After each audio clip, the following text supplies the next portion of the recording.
What's going on, Bills Mafia? Coming up today on the Bills Breakdown by Chat Sports, we're breaking down Mel Kiper Jr.'s final 2025 NFL mock draft. A little over 2 weeks away from the big day in Green Bay, and he decided to do a 2-round mock. So Buffalo's got 3 selections. We're going to break all those down on today's show. But before we do, this is why you subscribe to the channel. The Mel Kiper Jr. mock, it was a part of ESPN Plus. It wasn't just some free article you can go and click on the web, on any website and see for yourself. No, you had to pay $10 a month for this service, but we're breaking it down for you on the Bills Breakdown here, absolutely free. I couldn't think of a better reason to go down below and hit that big red sub button for daily Bills content, because we bring you content like just like this all the time.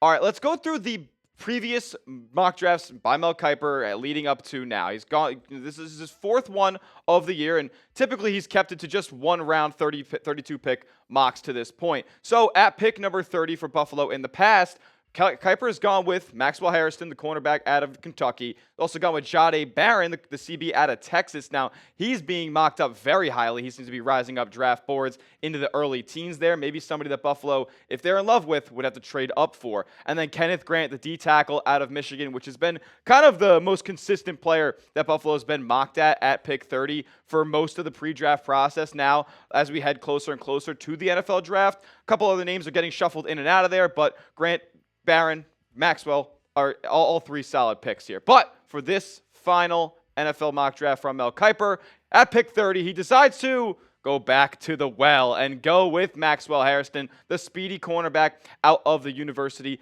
of Kentucky. Mel had this to say about the Bills' first selection. He said teams were able to throw against Buffalo last season, completing 68.5% of their passes into coverage. That was 5th worst in the league and worst among playoff teams. Rasul Douglas is unsigned, and his outside corner spot opposite Christian Benford is currently held by new addition Dane Jackson. More depth is needed. Hairston can fly. He ran a 4.28 second 40-yard dash to the combine, the fastest time at the event this year, and he has the hands to make plays with 6 picks over the past 2 seasons. And let's be honest, cornerback is a position of need from Buffalo, and in my opinion, I would argue it is the most important position of need for the Bills. I know Bills fans talking about D-tackle this, wide receiver this. I really do think that CB2, somebody who is startable at that position day 1, is the best course of action for Buffalo to go early on in the draft. And this is somebody that can absolutely do that. You saw the blazing speed numbers at the combine. So anybody, some of the fastest receivers in this league, you still got to play Tyreek Hill twice a year.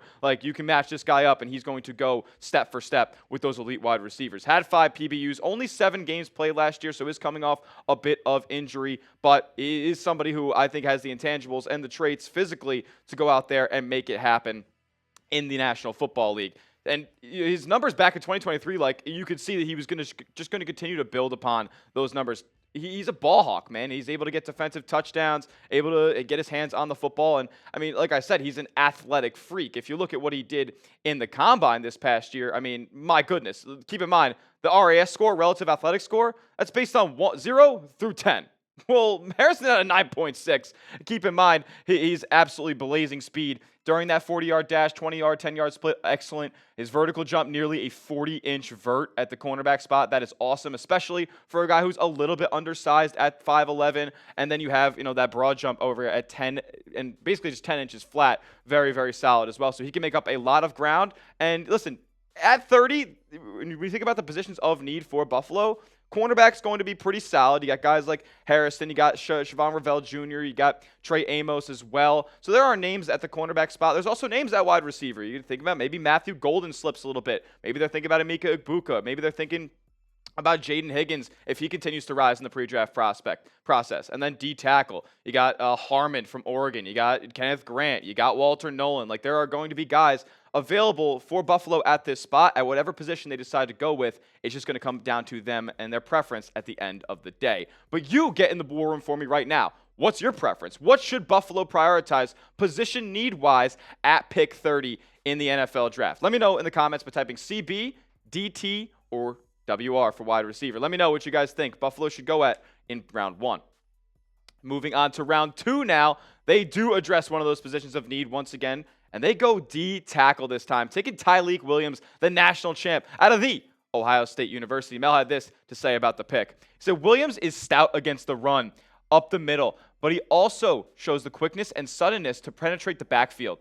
Over the past 2 seasons, he's had 5.5 sacks, 34 pressures, 16.5 tackles for loss, and 21 run stops. He could get into the mix up the middle with Ed Oliver and Daquan Jones, especially with Larry Ogunjobi suspended for 6 games. Yes, obviously, that's just continues to come back into our minds that Bills signed 2 defensive linemen this offseason, and both of them cannot play for the first 6 games. But I do love the fact that he is a dual threat, kind of defensive tackle. In the first couple of rounds of the NFL draft, I don't want to, shove all my chips into the center of the table on a guy who's a one-dimensional player. So I am glad that while he is, a run stopper at heart, can still get to the quarterback and get into the backfield. Plus, he's got championship pedigree. Like we all know, Buffalo is trying to capture that elusive Super Bowl. How about a guy who won a national championship in 2025? And we know that Daquan Jones is not the long-term answer at that other starting defensive tackle spot. Buffalo likes to run 4-down linemen, and with Joey Bosa getting added to the mix, obviously Greg Rousseau's big extension,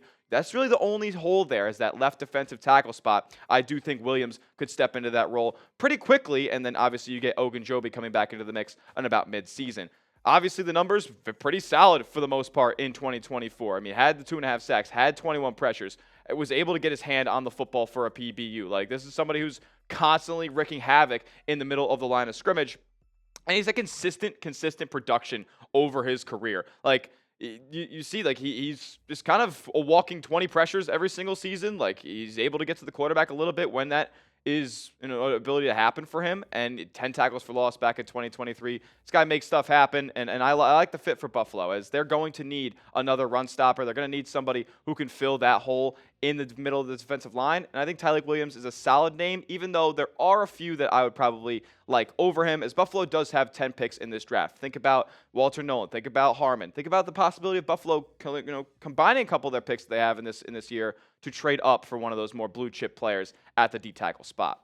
Now, finally, for the Bills' second pick of the second round, at pick 62, they will go with Notre Dame safety Xavier Watts. And I was talking to my good friend Joey Peterson here in the Chat Sports office. He was saying that this could be the steal of the draft. Mel Kiper had this to say on Watts. He said, getting a player with 13 interceptions over the past 2 seasons, most in the FBS this late in round 2, would be great for Buffalo. The Bills took Cole Bishop in this same range at 60 last year, and they can continue building up their safety room, which I do believe does need more depth. And, this spot, they address a position of need, another one in safety, in my opinion. It might not be the most glaring spot, but let's be honest, we're not all dying for Damar Hamlin to be starting 17 games at that position. Like, I do think for a ball hawk, a true deep cover safety like Xavier Watts, this is a good position for Buffalo to go out and get, especially if maybe some of the wide receivers that they were targeting in this spot may have come off of the board. Keep in mind, Xavier Williams was a name that Mel Kiper alluded to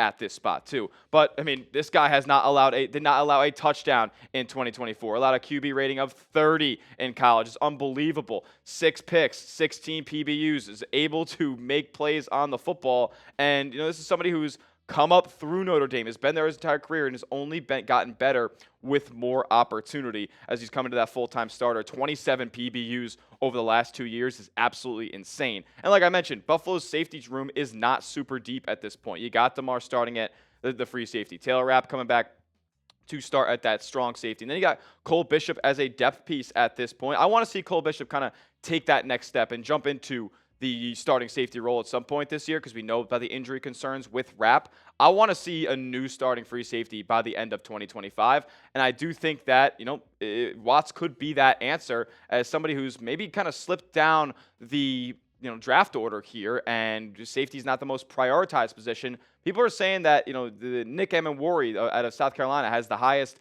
bust potential at the safety spot, while Xavier Watts is more of a guy who has a higher floor. And for a team in Buffalo that's trying to compete for a Super Bowl, I'll take the higher floor immediately and somebody I could get out there on the field. Don't really want to have to start Damar Hamlin 17 games. So that will do it for Mel Kiper's final mock draft, taking Maxwell Hairston in round number 1. And then in round number 2, going back-to-back with Tyleik Williams and Xavier Watts. Addressing a couple of positions of need for Buffalo. I love it. Grade it for me down in the comment section. A, B, C, D, or F. What would you give Mel Kiper's final mock for the Buffalo Bills? I want to hear from the Mafia down below.